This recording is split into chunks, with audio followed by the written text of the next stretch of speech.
Saudara-saudari yang dikasihi Tuhan, salam damai dalam kasih Kristus. Hari ini Sabtu 23 Januari 2021, kita akan membaca kitab suci dan merenungkan sabda Tuhan bersama dengan saya Marcelinus Hendra dari Paroki Santo Stefanus Surabaya. Dalam nama Bapa dan Putra dan Roh Kudus, amin. Marilah kita berdoa. Allah, Bapa kami yang maha bijaksana, betapa bersyukurnya kami atas hikmat dan teladan Tuhan kami Yesus Kristus yang mengajarkan kepada kami untuk selalu setia berbuat kasih, berbuat kebaikan, dan mengabaikan segala pujian duniawi. Kiranya dengan karunia Roh Kudus-Mu, tangan kami, kaki kami, dan hati kami tak henti-hentinya mempersembahkan semua yang baik bagi Engkau dan bagi sesama kami. Sebab Engkaulah Tuhan dan Juru Selamat kami. Amin. Semoga Tuhan beserta kita sekarang dan selama-lamanya. Inilah Injil Yesus Kristus menurut Markus. Dimuliakanlah Tuhan. Kemudian Yesus masuk ke sebuah rumah. Maka datanglah orang banyak berkerumun pula, sehingga makan pun mereka tidak dapat. Waktu kaum keluarganya mendengar hal itu, mereka datang hendak mengambil dia, sebab kata mereka, ia tidak waras lagi. Demikianlah sabda Tuhan, terpujilah Kristus. Bapak, Ibu, Saudara yang dikasihi Allah, perbuatan baik tidak selamanya menuai pujian dan menuai penghargaan. Malah kadang sebaliknya yang terjadi adalah perbuatan baik menimbulkan perbantahan, kadang dicurigai dan berlanjut dengan kecemburuan dan kebencian terhadap pelakunya. Dan kadang ironisnya respon negatif seperti itu tidak datang dari orang yang tidak hanya tidak simpatik dengan kita, namun justru datang dari orang-orang yang dekat dengan kita. Begitu juga dengan yang dialami oleh Yesus.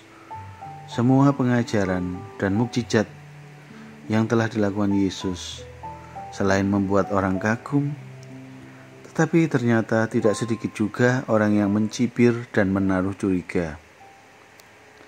Ahli Taurat pun menuduh Yesus kerasukan Beelzebul saat dia mengusir setan. Para saudara, Yesus melakukan pekerjaan kasih-Nya bukan didorong oleh harapan untuk mendapatkan pujian.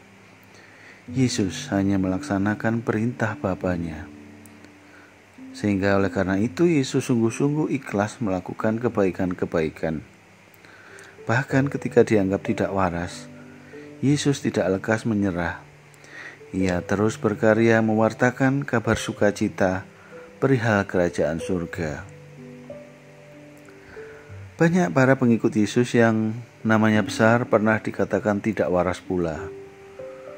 Paulus dalam Kisah Para Rasul 26 ayat 24 disebut pada saat dirinya diadili, dikatakan tidak waras karena jalan pemikirannya tidak dapat diikuti lagi.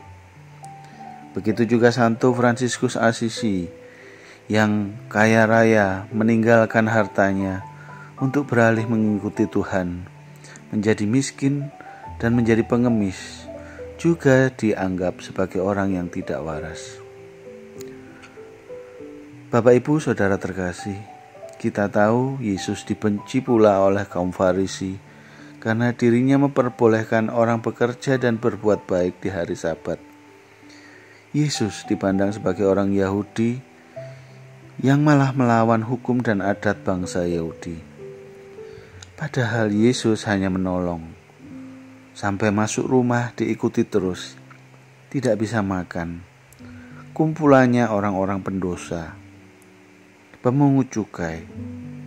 Mengapa sikap keberpihakan Yesus itu malah dianggap tidak waras oleh banyak orang?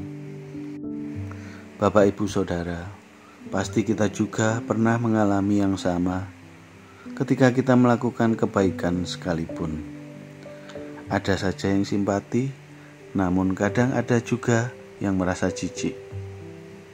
Semoga kita tetap tabah seperti Yesus dan terus berjalan melakukan kebaikan, karena Yesus tahu apa yang ada di hati kita.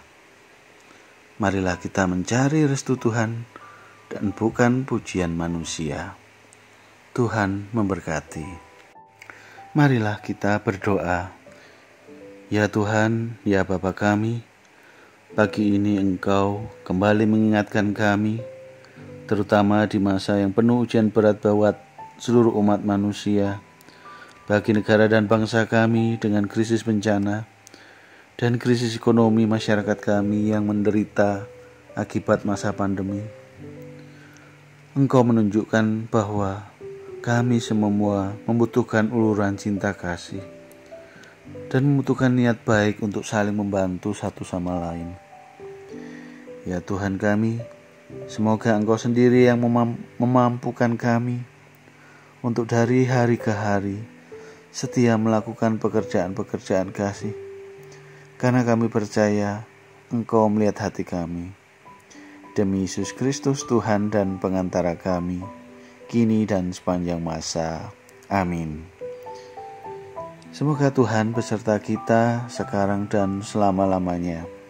Semoga kita sekalian senantiasa dibimbing dan diberkati oleh Allah Bapa yang Maha Kuasa, dalam nama Bapa dan Putra dan Roh Kudus. Amin.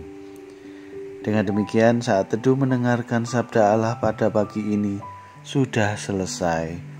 Syukur kepada Allah.